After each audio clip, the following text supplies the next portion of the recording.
The Tarrant County Master Gardener Association has partnered with the Tarrant Regional Water District to encourage water conservation. TRWD maintains 4 area lakes and pipelines needed to provide surface water to local water treatment plants so they can clean that water to meet drinking standards for our communities. They also work with many cities in Tarrant County, such as Fort Worth, Arlington, Mansfield, and many others, to provide water conservation programs to the community. Conservation is an important water supply strategy to help meet the needs of our growing population. There are currently 2.3 million people living in Tarrant County, and this is expected to double over the next 50 years. At SaveTarrantWater.com, you can sign up for free weekly watering advice custom to your location. If you're a resident of Tarrant County, you can sign up for a free sprinkler's checkup where a licensed irrigator comes to your home, provides a comprehensive evaluation of your system with recommendations to reduce water waste.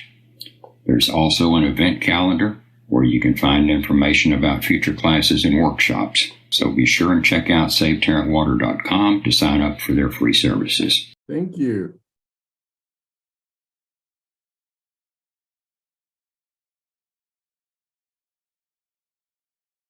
All right. Well, today we're going to talk about growing tough Texas turf. When the last 20 years that I worked at doing this, we had lots and lots and lots of questions on it every year. It's not hard really to figure out. It's just a few steps to figure. So we're going to try to go through those steps and help you tonight. And then, as Dick said, if you have any questions, save them to the end, put them in chat, or get them, we'll try to get them all answered for you. All right, lawns, they enhance the property value. That's the big thing. One of the big things they do. Getting old, I forget things. Anyway, they enhance property value. A lot of people we talk to say, I'm going to take all the lawn out so I don't have to do anything, keep it up. But sometimes if you take it all out, it can actually lower your property value because the next person that may be interested in your home may need some turf for whatever reason. Makes the home a lot of times more attractive, provides a surface for outdoor activities, but most importantly, it helps cool down the area around your house. There are lots of different types turf that we can do, but the main turf that we have there's 4 of them in the Fort Worth area, and that's Bermuda, both either common or hybrid. Zoysia, which is the Japonica matrella, St. Augustine, which I think a lot of us know, and then buffalo grass.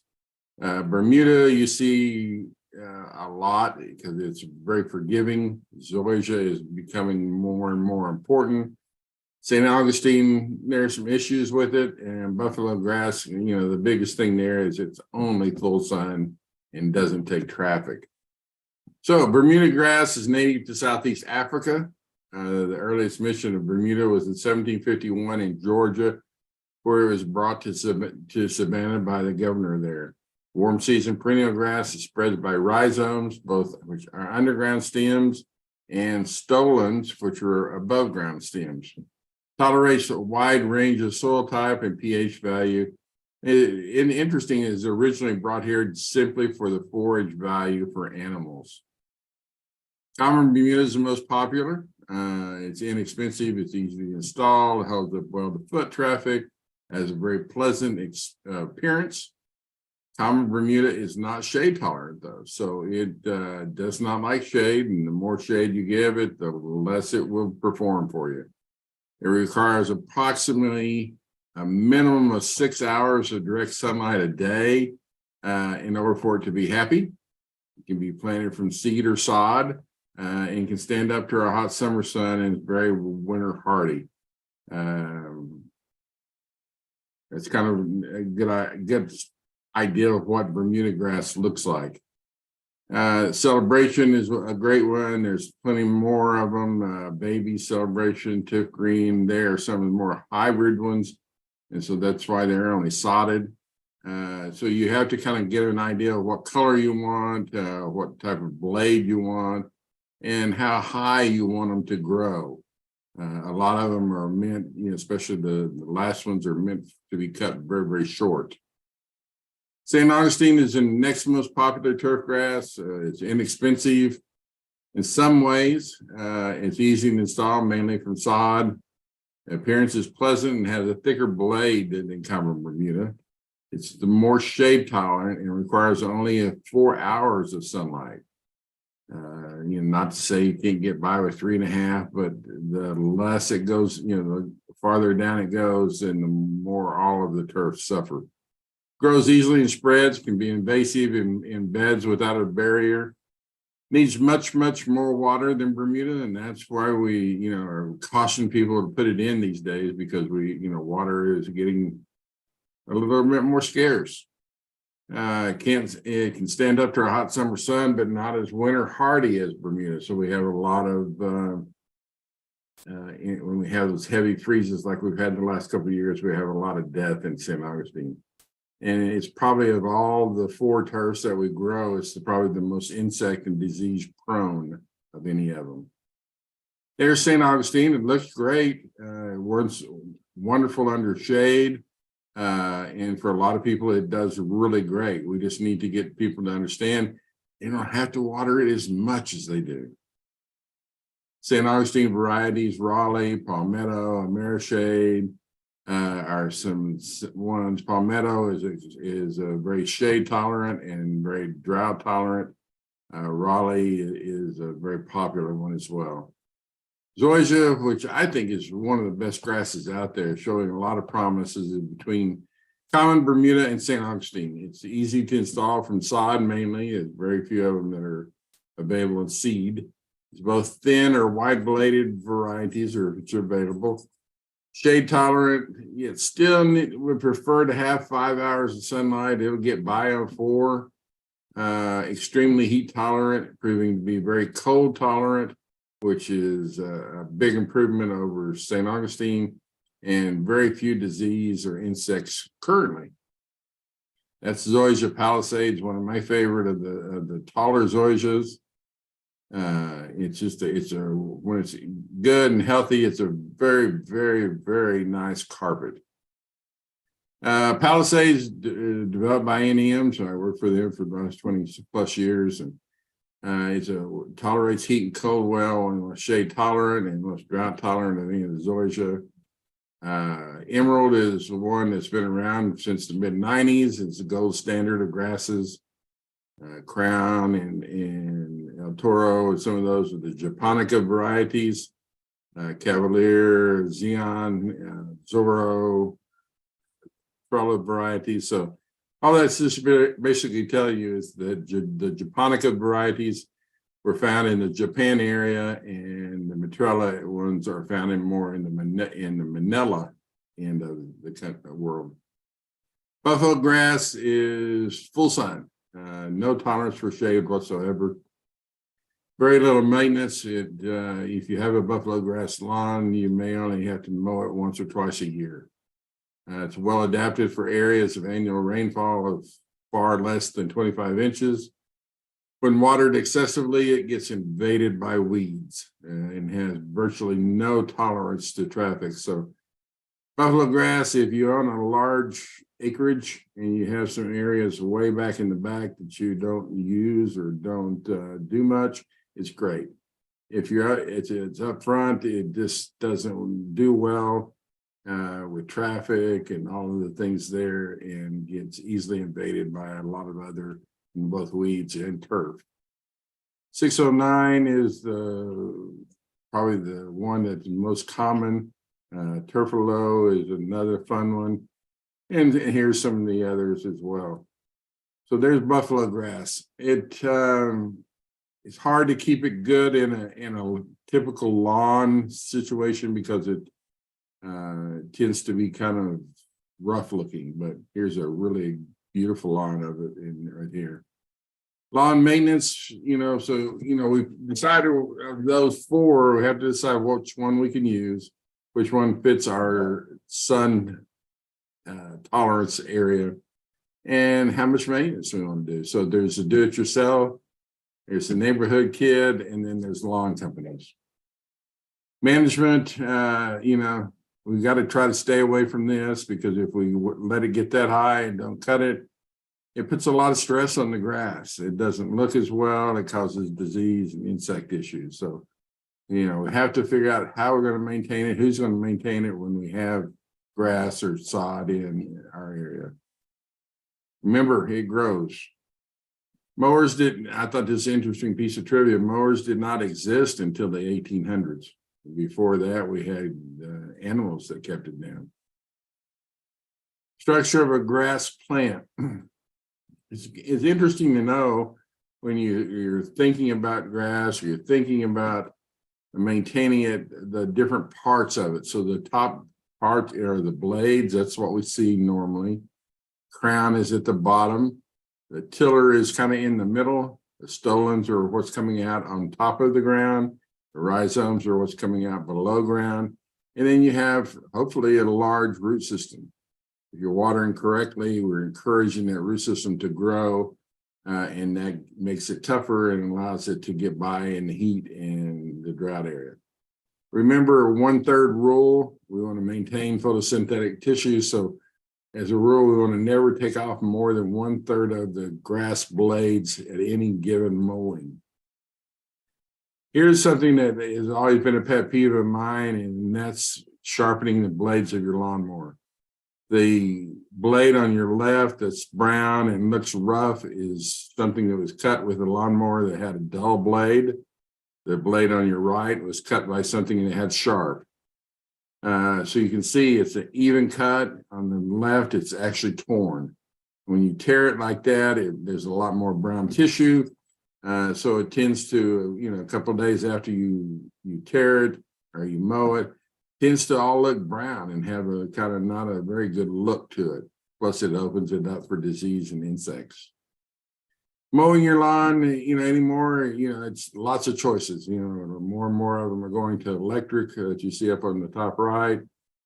California, I think, has said something about banning all gasoline-powered lawn equipment after, I think, next year or the year after. So, you have to figure out what's going to be best for you and what's the easiest for you to maintain and keep up. Mowing, here's the A&M Aggie variety of mowing so that you get more of it done at one time. But anyway, you got to think about what you want. The rotary mower is the most common mower that we have. You keep the blades sharp, or they tear the leaves and cause the tips to brown. You can do it yourself. If you don't want to mess with sharpening, the rotary mowers are small enough you can take the whole thing into the shop, or you can simply buy an extra blade and just change it out. If you turn it over, it's got one bolt. Undo the bolt, put a new one on, go back to mowing, and then drop it off at a lawnmower shop somewhere and have them sharpen it for you. So lots of options. The reel mower is the next one. So that's for our varieties of grass, like our turf grasses that are on golf courses and sports field, that we keep much lower. So the reel mower, much more expensive, much more maintenance. As you can see, the reel there across the middle, much harder to sharpen. So whereas a rotary mower, $7 to $10 to have the blade sharpened, a reel mower can be $75 to $100 to $150 to have it sharpened, depending on where you are. It's not as easy to take off either. But it allows you to cut the grass at a much lower height and much more efficient. So here it is on the golf course where they're cutting it at 0.125 inches. That's not very tall, guys. And so they actually cut it on a daily basis to keep it at that level. Here's a sports field where they're cutting it at 1 inch to 1.5 inches. It's easier on the grass. It gives it, you don't have to cut it as often. It's still very short. And so when you cut it that low, the heat can really pay a lot of damage to it if you're not using excessive amounts of water. 1.5 to 3 inches, that's where most of us should be, probably closer to the 3 inches. So, again, depending on what mower, how you want to maintain it on how low you cut it. 2.5 to 3.5 is going to be better for the average homeowner. Airification, sometimes we need to, have our lawns airified.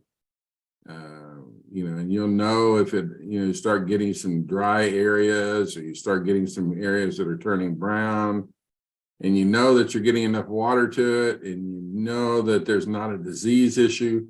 It may just simply be a compaction issue.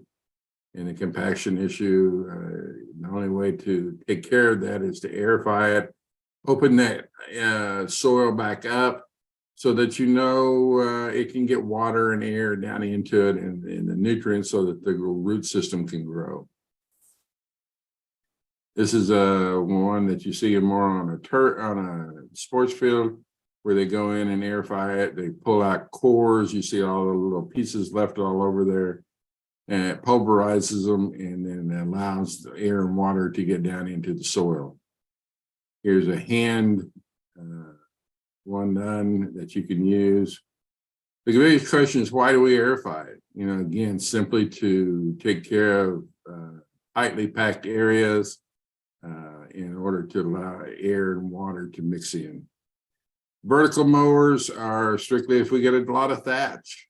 So again, you can buy dethatcher units to fit your mower. You can rent them. You can get more commercial size like this, but they're simply blades that go through and slice up the thatch that's in the grass at the base of it, and then allow you to remove it so it doesn't create a solid mat.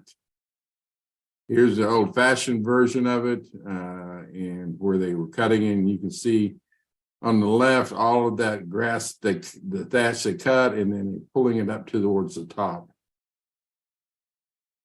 One of the things that we look at when we do pick our choice of mowers, or we pick our choice of maintenance, or how we're going to take care of it, is the mulching mower. That's the most common mower nowadays. In fact, a lot of the cities no longer even allow you to send grass clippings to the landfill. The mulching mower does a great job. Remember, though, we want to keep that 1/3 rule we talked about earlier, so that we're not cutting the grass too high, not cutting it often enough, because if it's more than 1/3, it's hard for that to chop it all up and mulch it well underneath that deck. But remember, clippings do not necessarily contribute to thatch. It's many, many other things that are in conjunction with that. If we're going to fertilize it, we need some type of spreader. So there's two types. There's a drop spreader and a rotary spreader. This is the rotary, if you're doing it yourself. Rotary spreaders go around, and they go around and around in circles. They're not the most precise. So in a small homeowner's lawn, especially where you have driveways and sidewalks, they can actually be a little bit detrimental, because they'll throw it out on the sidewalk or the driveway or the street. So you may want to look, if you decide to buy one, which one you want for your area. This is the drop one. It just simply drops it underneath.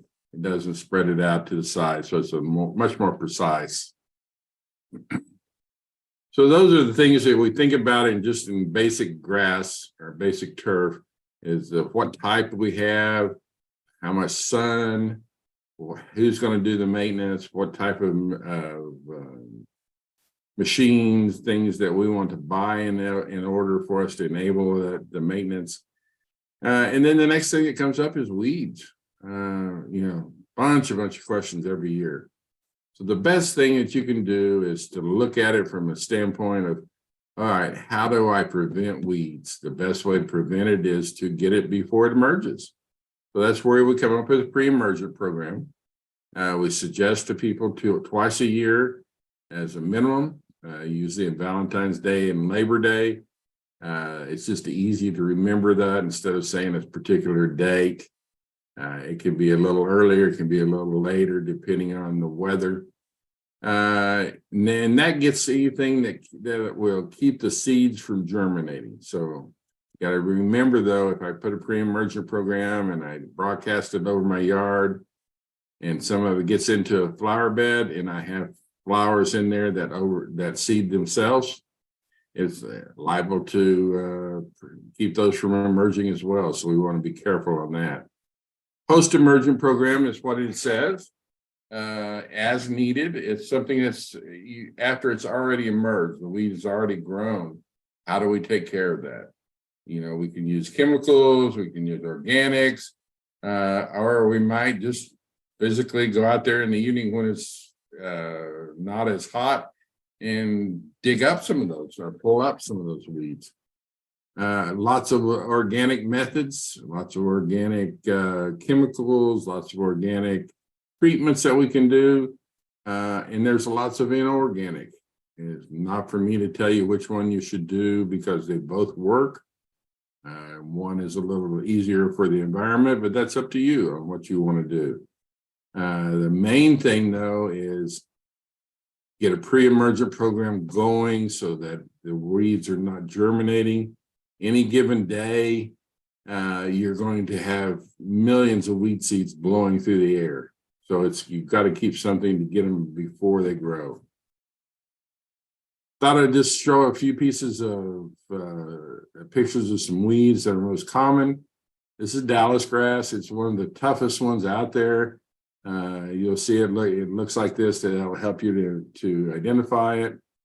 And there's the seed heads on it. It is tough. There are chemicals that will control it, but they are rough on the environment. So I just recently moved to a new house and I'm restarting over in the landscape, and I've got some areas in my yard that have Dallas grass, and so I'm physically just digging them up instead of using the chemicals for them. This is what makes them so tough. That's the root system. It's very fibrous and very thick.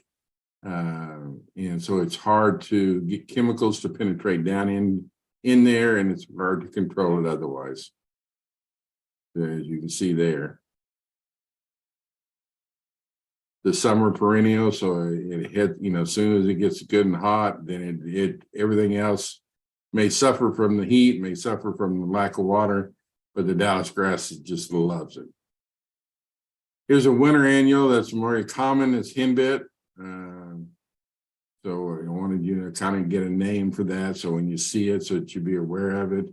The easier way to take care of that is when it comes out early in spring, is simply mow it a little sooner. If you can mow it down a few times, it'll take it and knock it all the way back, and it'll help you to control it, and you don't have to use chemicals. But it has a really pretty little kind of a lavender flower. Here's another one. It's Lespedisa. It has a very woody stem, so that's going to help you to identify it. It's a summer annual. It's very, very tough to control because of being woody. But again, there are chemicals that do that too. Here's some of the ones that are good for it. If you had decided that that's the way you want to do, but you have to be sure that you read it on any chemical that you get are inorganic chemical. Some are safe for certain grasses and some are not. So this does really well controlling things, but it's not labeled for St. Augustine or centipede grass at all. Again, 2,4-D and some of the others, some of those have been taking off the market. A lot of those are not safe for St. Augustine. Then we always have, the thing that bugs everybody and drives everybody crazy, and that's nut sedge. You're easy to tell a sedge by feeling down at the bottom of the stem. It'll have a triangular feel and appearance, and so that that's in the sedge family. All of us have it, I'm sure. Just be aware of what it is and how to control it. It's a summer perennial, so it usually will come up in areas along sidewalks and stuff where it's getting a little extra runoff of water. It loves water. In an area that's almost totally brown, you'll very rarely ever see that sedge grow. But if you can go to chemically control it, you have to use something that's labeled for sedge control, not for broadleaf or any type of other grassy weed, but only something that is limited, labeled for sedges. So sedge hammer, there are a number of those out there. Spurge, we see that periodically. A lot of people ask and bring pictures of it and bring pieces of it into the office and want to know what it is. But that's what it looks like. It can easily take over a yard and knock out a lot of the grasses. Here's the Lespedisa, a little closer of it. Winter annual, the fillery. That's usually if you have no grass whatsoever left. And then you got your dead nettle. Here's Virginia buttonweed. It has a real pretty little white flower. And your annual bluegrass. Using glyphosate sometimes is if you're going to use chemicals when everything else is completely dormant, will help you control that. Other than that, sometimes it's really tough to do. The pre-emergent will help completely. So there's just a few pictures of some of the weeds. And again, consider hand removal instead of turning to chemicals right off the bat. It's better for the environment, better for everything else. They have some weed pullers like you see on the right that you may want to consider using. Sandburr control, that's tough. One of the things that we usually tell people is that if you start seeing sandburrs in your grass or your turf, you want to check for nutrient levels. Because usually as the nutrient level drops lower and lower, then the sandburrs come in and take over. So it's that'd be the first thing to check. There is control for sandburrs, obviously, but it's a tough one to do. But most of them that they have labeled for sandburrs are only for Bermuda and zoysia, though. So keep that in mind. Crabgrass, apply before crabgrass germinates. And so when you have goosegrass, it's very similar to crabgrass. It's kind of confusing to some people. You may have to have several different controls during a year and split up some of the amps. And that's what the goosegrass looks like. Dallas grass, Bahia grass. So they're all very confusing if you're not really careful. So there's goosegrass. It's a winter annual. So I just kind of wanted to show you, spend a few minutes kind of showing you some of these things on grasses. Problem solving, we talked about choosing the right turf. We talked about how you're going to maintain it. We talked about sun. We talked about weeds. Now the big thing is, how do I solve the problems? You got to decide if it's an insect issue. You got to decide if it's a disease issue, an irrigation issue, a drought issue, or maybe just Mother Nature getting upset with us. It's hard to tell sometimes. First thing we want to do is look for irrigation. This is the most inefficient irrigation that you can do. When you are atomizing that water and it's going that far up in the air, it's just blowing away. Very little of it is hitting the ground. Very little of it sinking down into the root structure. So we want to try to get away from that. It can be caused by a number of different things, too much water pressure, inefficient irrigation design. But if you have something like that, you may want to really look at it because you're wasting a lot of water and not getting it down to your soil. Most common things that we look at in irrigation are misaligned heads. They're hitting, you're spraying on areas that we don't need it.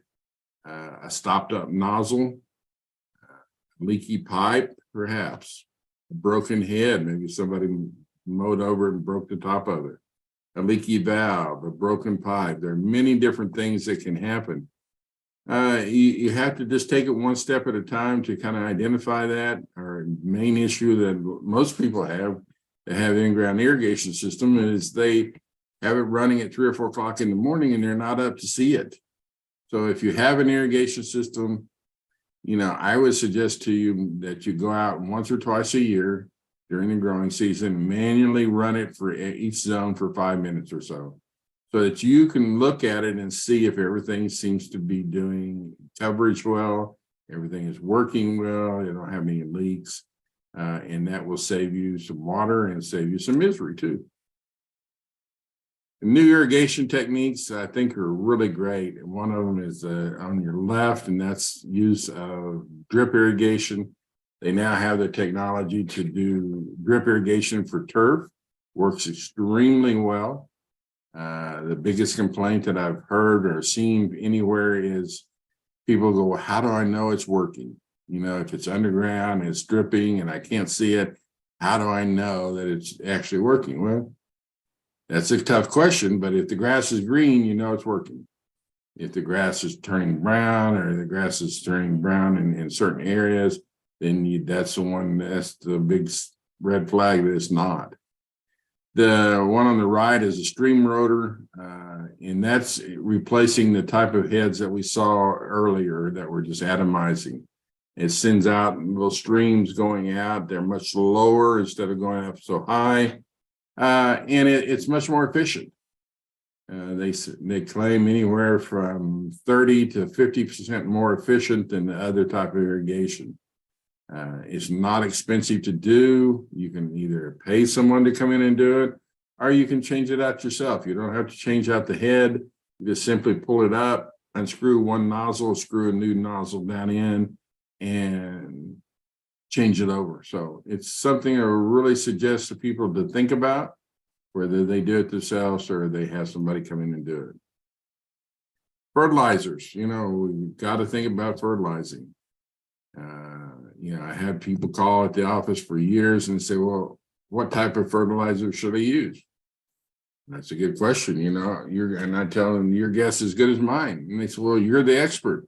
And I said, well, that may be true, but I can't see your yard. I don't know what's been done. I don't know how much sun. I don't know what you've used before or what you need. So sometimes your guess is as good as mine. And that's where a soil sample comes in handy. Strongly suggest everybody take a soil sample at least once a year. If you want to do it every other year, that's fine, but at least once a year.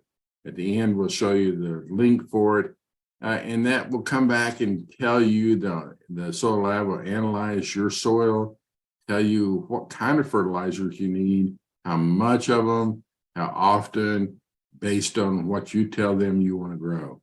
So this is a common thing. It's a misapplication, where they're doing, putting out fertilizer and they get carried away, they stop to answer the phone, and then they forget where they were.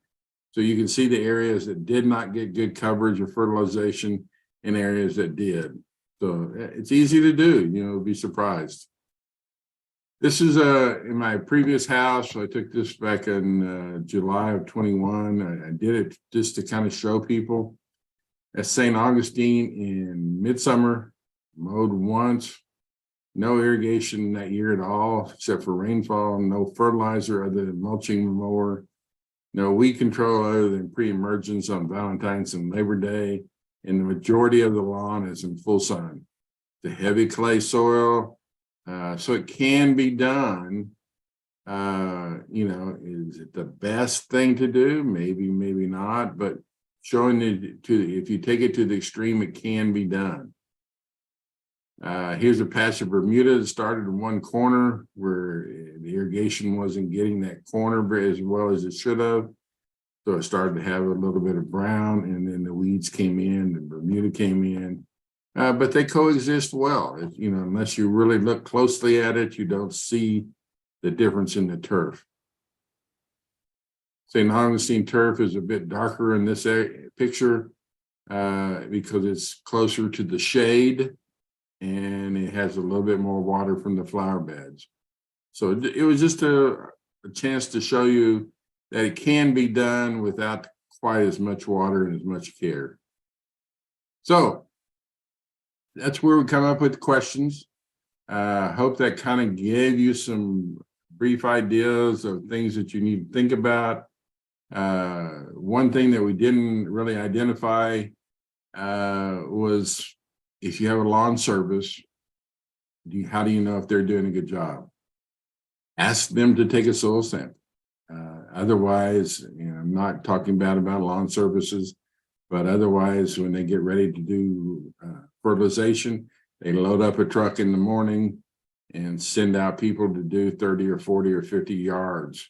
And they send the same fertilizer out for everybody, whether it's St. Augustine, whether it's Bermuda, whether it's, whatever it may be. And so it's not necessarily based on a soil sample. So that's good for you to do or have them do. They can lawn services can do a great job, but they also have some downsides too. So think about that. And if you kind of reduce it down to the steps we take, I think that'll help you to improve your turf issues, to improve your turf experience, and to be much more successful. So feel free to copy my email down. If you have any questions, you want to email me directly at some point, I'll be glad to answer them. Otherwise, Aggie Turf at tamu.edu has all the information you could ever think about for Aggie, for turf. Here's another one, turf grass weeds. AgriLife Extension has solutions for weed control. They have a great another website on turf grasses, but the bottom one was probably the most important one, and that's soiltesting.tamu.edu. So if you want to do a soil test, you can simply go to put that in. It'll take you directly to a picture of the soil lab at College Station, and then click on the bottom click on forms and it'll take you to the top of another page, and then you'll see urban soil sample. Click on that. It has a 2-page form. You fill it out. It tells you exactly how to take it, tells you how to package it, tells you how to send it in, tells you how much it costs. And it's right now, the last time I looked, it was like $13 a sample. So it's fairly inexpensive. It'll come back in about 10 to 12 working days, and it'll give you an analysis of your soil, and it'll tell you that you're deficient or have too much of something. And if you're deficient, it'll tell you what kind. It won't tell you a particular brand, but it'll tell you some type of fertilizer that has the right nutrient levels for yours. Now, remember, when it comes back and it suggests this amount, it doesn't mean you necessarily have to put it down the same day. You could take it, and if it says it needs a pound per 1,000 square feet, you could do a half a pound per 1,000 square feet this week and wait a couple of weeks and do a half pound then. The more you put down, the more water it takes. So I always suggest putting in less amount and just doing it more often, and then you use less amount of water. So hopefully that helped. Hopefully you'll take a soil test and do it. Now, just a real simple little piece of trivia before we get to the questions. I asked the soil lab years ago, I said, can you tell me what the average homeowner in the average city in Texas, how much nitrogen they have in their soil? And they said, sure, just we'll pop in the numbers here and it'll print out and tell you. So he called me back the next day and he said, well, that's interesting. He said, I never really thought about it, but the average homeowner at that point in the average home, in the average city, in the average part of Texas, has less than 0.5% of nitrogen in their soil. And so we wanted up to, a lot higher than that in order for it to grow and to grow well. So that's where most of the time we're extremely, extremely deficient in nitrogen, but we have more than we can use in anything else. The soil samples will also tell you pH and things. So with that, I'm going to call it good. And then we'll try to answer any questions you might have.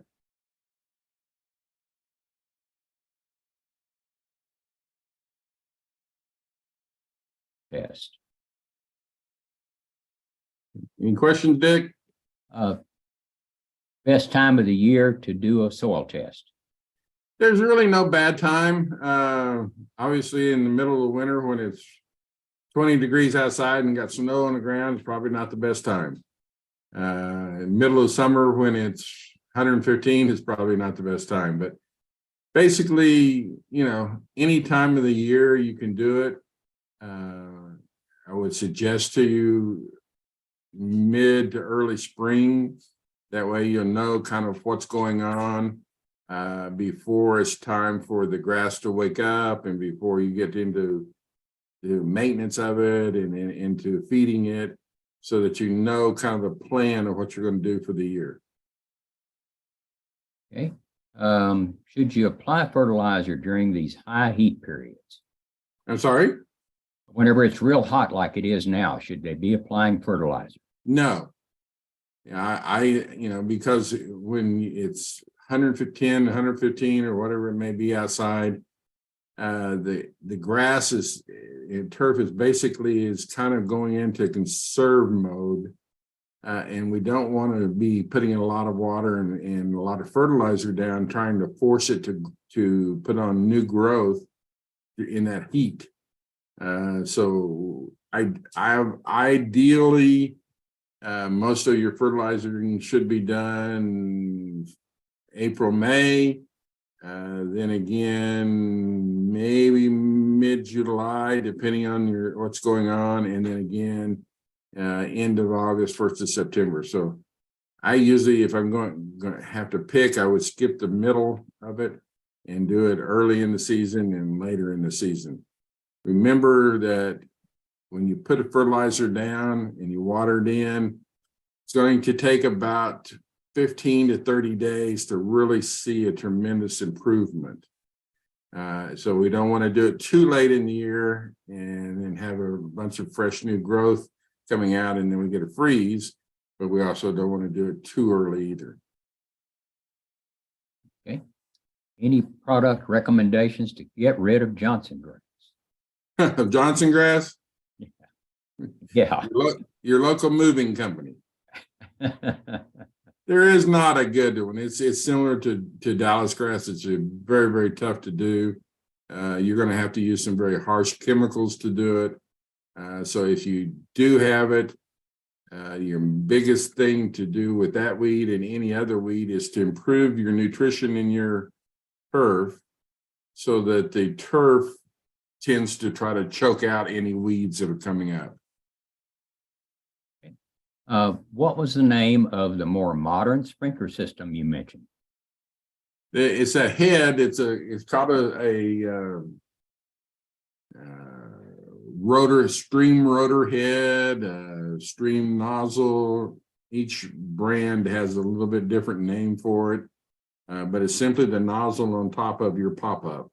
So you just simply unscrew it and screw another one back on. You can get them from some of your box stores, some of your nurseries, or from any of the irrigation supply companies here in the metro. Yeah, I think the one I use is from Hunter, and it's called an MP rotator. Right. And it does that. Mm-hmm. So I've been real happy with it. So now remember, it's not, there are two types of heads. There's a rotor head that pops up and sends a long stream out. It goes 15 to 20 to 30 feet. And then there's a pop-up that goes out and sends out much smaller. So these stream rotors are for the pop-up and not for the big rotor. Okay. How much water is enough for St. Augustine? How much water is enough? Yeah. Great question. Ideally, during the growing season, and this is important, really important for people that have irrigation systems, we want to try to put out an inch of water a week. And that does for our turf, and that takes care of our trees, it takes care of our flower beds. So that's something that you have to do, and it's fairly easy to do. You can take an average head that you might have, go out around it and put some empty tuna fish cans, pie pans, whatever you may have, manually turn that system on for 15 minutes. During that 15 minutes, you kind of watch to make sure it's not running off. You don't have some issues. the end of 15 minutes, you turn it off. You take a ruler, go out and measure in those capsurers and find out what the average amount of water is. So average should be in 15 minutes should be somewhere around 1/4 of an inch. So that tells you that you need to water for an hour a week to get an inch of water out. Obviously, we can't water for an hour at a time because we'll waste a lot of water. Most of the cities are got you down to 2 days a week. So what we see, if those numbers are having to work out for you, what we suggest is that you do it twice a week. You do one zone, all your zones for 15 minutes. And then as soon as that's over, you start over again, do all your zones for 15 minutes again. That puts out a ½ inch of water. And then on your other watering day, you do the same. Now, that's based on no rainfall during that week. If you get rainfall, then you don't need to do that as much. So inch of water a week is more than ample. It may not be quite as green as you'd like, but we're not wasting water either. Is red fescue a good grass for the full? Red fescue has its place. As you notice, we did not talk about fescue. The simple fact is that a lot of cities have banned the use of fescue because of the abnormal amount of water it takes.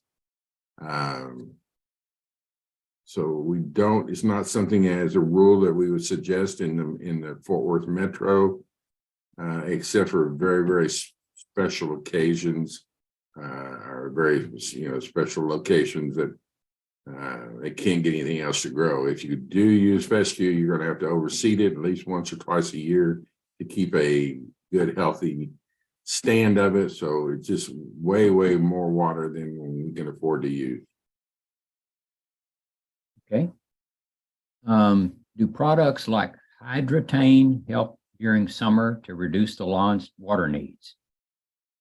Hydratane? Hydratane is how it's printed, Hydretain. To be honest, I'm not familiar with that particular product.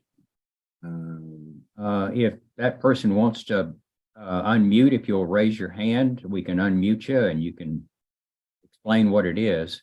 Yeah, there's always something new coming up that That's I'm not true of familiar anybody. If you want to have a question you want to ask Steve, just raise your hand and we'll unmute you and you can ask him your questions.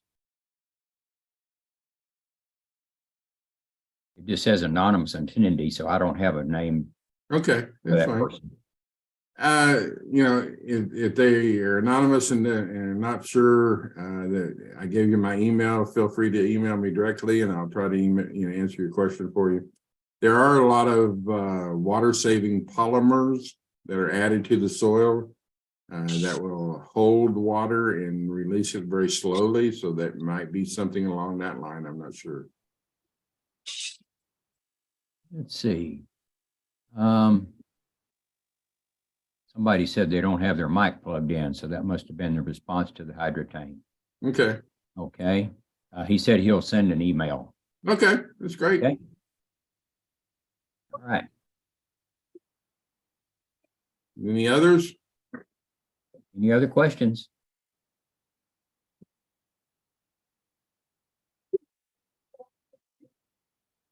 Yeah, so if you feel like you're in the dark, you get it. Yeah. Oh, no, under then come up and then. I'm sorry, I couldn't hear you. Yeah, somebody got a question?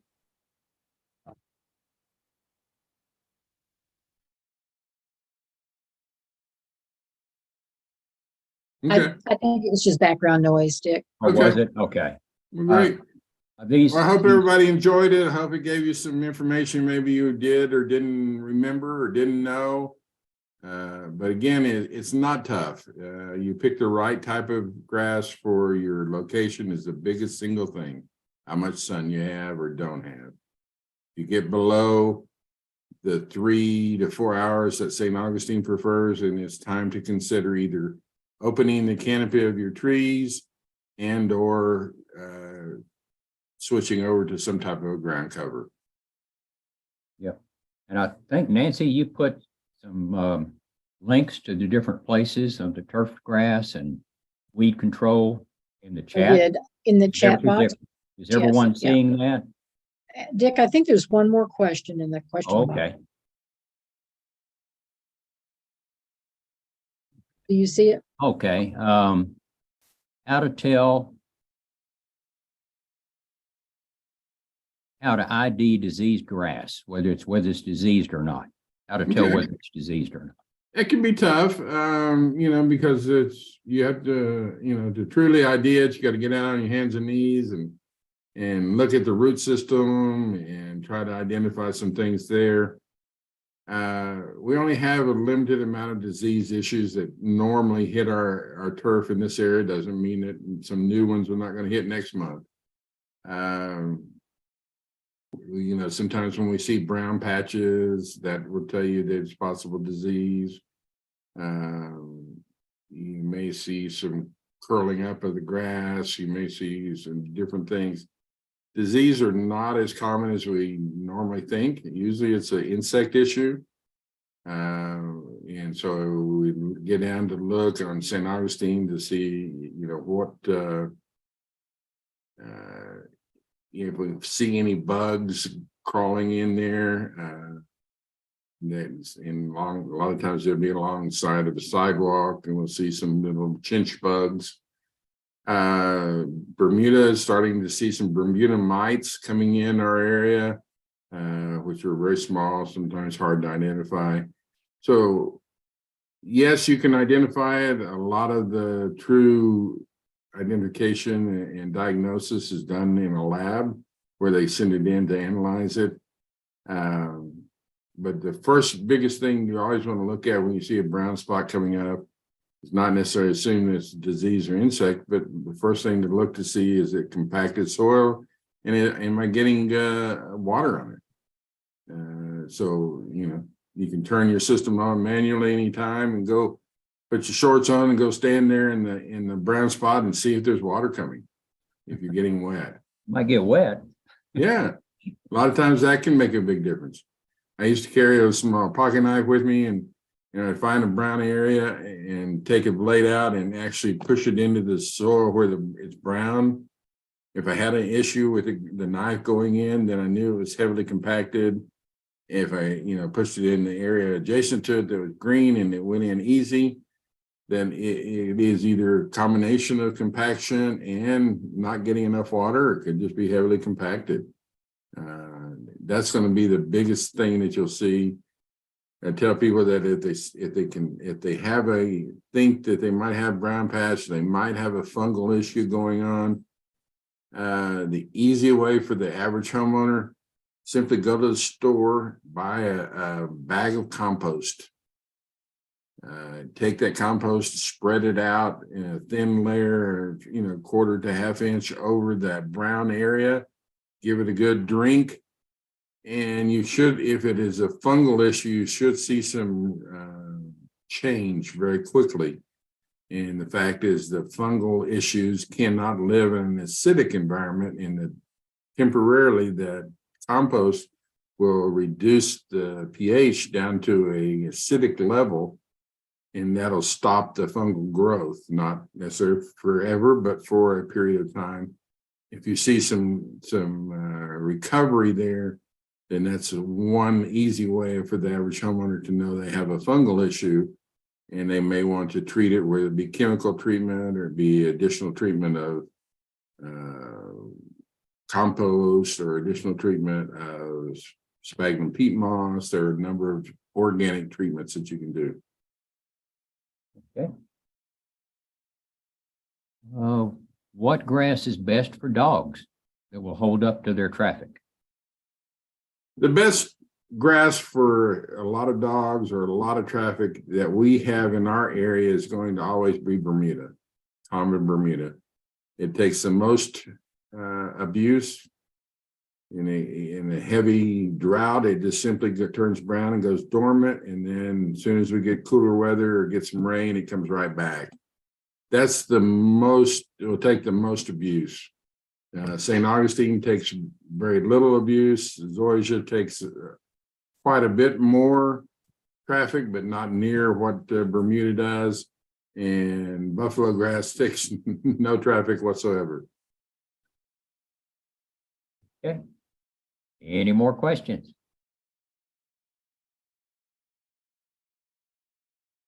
All And right. remember, when you know where you're located will predicate what type of turf you can go. If you go on to the east side of Dallas, they start having a lot of centipede grass. It's very hard, if not nearly impossible, to grow in the Fort Worth side. But as you get into more East Texas, they have some different grasses and turfs that grow well there. So if you get farther west, you get down to basically no St. Augustine, and you get into just either Bermuda or Zoysia. So a lot of it's predicated by where you live in the state. Okay. I think that's all. All right. Well, thanks, everybody. Look forward to hearing from you if you have any questions, and hope that helped. Have Thank a you, great Steve. evening. And